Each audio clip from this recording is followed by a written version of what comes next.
से? श्री हरिवंश। महाराज जी, आपके चरणों में कोटि कोटि प्रणाम। महाराज जी, मैंने संतों के मुख से सुना है कि कुछ घटनाक्रम इस जन्म के पहले से ही निर्धारित होते हैं, जैसे कि मृत्यु का समय, स्थान, विवाह इत्यादि। महाराज जी, इसमें कितनी सच्चाई है और कितना प्रारब्ध है? हाँ, नहीं सही है, पर इसको बदला जा सकता है। हम कोई पशु थोड़ी है कि उसी घटनाक्रम में बंधे रहें। अगर उसी निश्चय में बंधे रहेंगे तो भगवत प्राप्ति किससे होती है? वृंदावन धाम वास किससे होता है? हमारे भाग्य में थोड़ी लिखा है वृंदावन बसना, हमारे भाग्य में थोड़ी लिखा है रामकृष्ण भजना। ज्योतिषाचार्य से दिखवा लो ज्योतिष, किसी की कुंडली में नहीं लिखा। अब ये नया जन्म भगवान ने हमें नए कर्म करके सुधारने के लिए दिया है।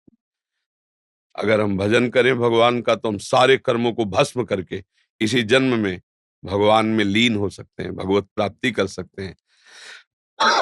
हम चाहे अपने कर्म बिगाड़ कर भूत प्रेत बन सकते हैं, सुअर कुत्ता बन सकते हैं, नरक जा सकते हैं। तो हमारे प्रारब्ध में थोड़ी लिखा सुअर बनोगे।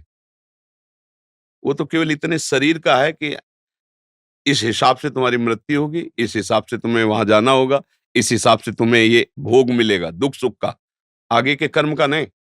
ये छूट दी गई, नहीं तो मनुष्य और पशु में अंतर क्या रह गया? तो ये तो सत्य है। सुनो भरत भावी प्रबल, बिलख कहो मुनिनाथ, हानि लाभ जीवन मरण, जस अपजस विधि हाथ। विधि माने ब्रह्मा, जो ब्रह्मा ने लिख दिया छठी राव के अंक, राय घटे न तिल बढ़े, रहुरे जीव निसंग। ये किसके लिए लिखा है? दुख सुख भोग के लिए। अगर दुख सुख भोग के लिए हम लेके बैठ जाते हैं तो हम में और पशु में अंतर नहीं। हम मनुष्य शरीर में भगवान के अंश हैं। हम इस दुख सुख की परंपरा को नष्ट करेंगे, मिटा देंगे इस दुख सुख की परंपरा को, और इसी जन्म में भगवान की प्राप्ति करेंगे। हम अपने नए भाग्य की रचना करेंगे। इसी जन्म में हम कर सकते हैं, सुअर कुत्ता बन के नहीं, अन्य जीव पक्षी बन के नहीं, मनुष्य शरीर बन करके। समझ रहे ना? हाँ, जो चाहो कर सकते हो, भगवान को अधीन कर सकते हो, तो फिर रह क्या गया? सुमिर पवन सुत पावन नामू, अपने बस कर ही राखे रामू। जब भगवान को बस में कर लेता है भक्त, तो फिर और क्या बचा? जो चाहो कर सकते हो, पर चाह गलत करोगे तो फंस जाओगे। अच्छी चाह करो, दूसरों को सुख पहुंचाओ, दूसरों के काम आओ, भगवान का भजन करो, भगवान को प्रसन्न कर लो।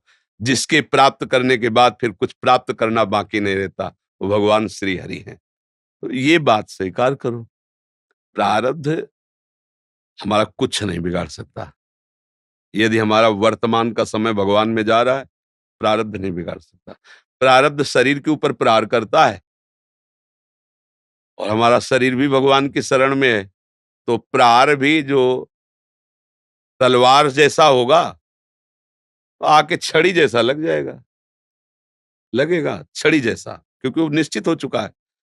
पर हम भजन के बल से उस प्रारब्ध को सह के भगवत प्राप्ति कर लेंगे। बस एक ही शरीर है, जहां ये छूटा, अब फिर आवागमन नहीं। वाह। तो बार बार हम इस माँ के गर्भ में जाना, फिर पैदा होना, फिर प्रारब्ध भोग भोगना, ये क्रम चलता रहा है, अब नहीं चलेगा। अब मनुष्य शरीर मिला, अब इस क्रम को मिटा देंगे हम। किससे? भगवान के भजन के बल से।